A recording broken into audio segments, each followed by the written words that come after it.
आज बताएंगे सबसे पहले जल स्रोत, यानी कि जो भी क्वेश्चन आया है हम आज सब के बारे में बताएंगे। सबसे पहला है जल स्रोत। जल स्रोत का मतलब हुआ जिस माध्यम से हम जल प्राप्त करते हैं उसे जल स्रोत कहते हैं। जैसे तालाब, कुआं, नदी, नहर, वर्षा, हैंडपंप, नल, ये सब हुआ जल स्रोत। समझ गया?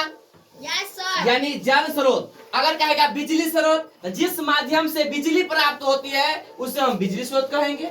और कहेगा वायु स्रोत, तो जिस माध्यम से वायु प्राप्त होता है तो वायु स्रोत कहलाता है। कोई दिक्कत नहीं सर। उसके बाद है जल संरक्षण। संरक्षण का मतलब होता है बचाना। क्या होता है? बचाना। अगर मान लो जल संरक्षण, जब हम जल को बचाते हुए उपयोग करते हैं तो जल संरक्षण कहलाता है।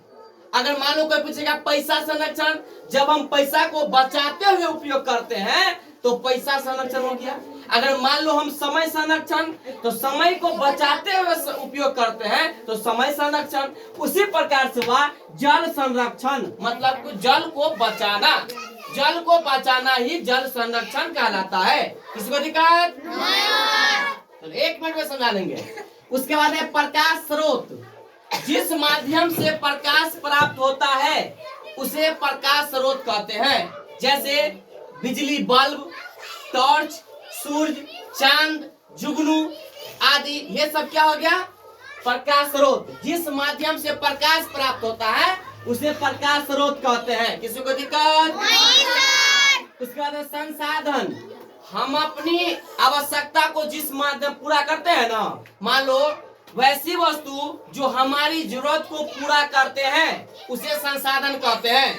जैसे मकान रहने के लिए उपयोग करते हैं, जैसे मान लो पेड़ सांस लेने के लिए उपयोग करते हैं, पेड़ पौधा भोजन प्राप्त करने के लिए करते हैं। यानी कि दुनिया में जो भी वस्तु है, सजीव चाहे निर्जीव, सब क्या है? संसाधन है, उसको हम उपयोग करते हैं। तो क्या हो गया? उपयोग करने वाली वस्तु संसाधन कहलाता है। यानी हमारी जरूरत को जो पूरा करता है वह संसाधन कहलाता है। किसको दिक्कत? नहीं सर। अब है उत्सर्जन तंत्र। देखो उत्सर्जन तंत्र का मतलब होता है क्या? जिस तंत्र से हम अपने शरीर से बेकार पदार्थ को बाहर निकालते हैं, जिस माध्यम से बाहर निकालते हैं बेकार पदार्थ को, उस तंत्र को बोलेंगे उत्सर्जन तंत्र। जैसे मान लो पेशाब नली। पेशाब नली क्या हो गया?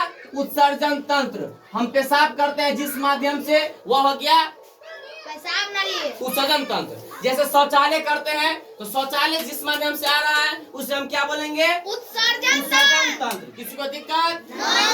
उसके बाद हुआ श्वसन तंत्र। जिस तंत्र से हम सांस लेते हैं और छोड़ते हैं उसे हम बोलेंगे श्वसन तंत्र। मतलब सांस लेते हैं और छोड़ते हैं उस तंत्र को श्वसन तंत्र बोलते हैं। जैसे नाक, नाक से क्या करते हैं? सांस लेते हैं और छोड़ते हैं।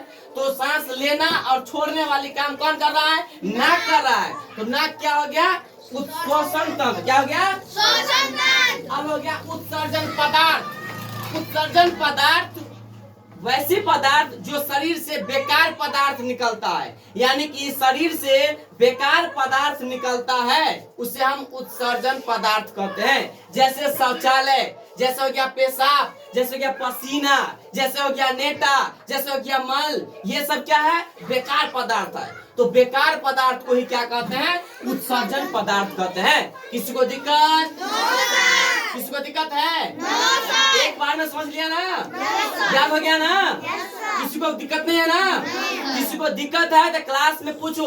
और एक और बात, जितना तुम लोग मेहनत करोगे, याद करोगे, उतना आगे बढ़ोगे। ये दीवाना सर का कहना है, जितना आगे बढ़ोगे सब आगे बढ़ेगा। और जो यहाँ भी दिक्कत होता है वो हमसे पूछो, हम तुमको बताएंगे।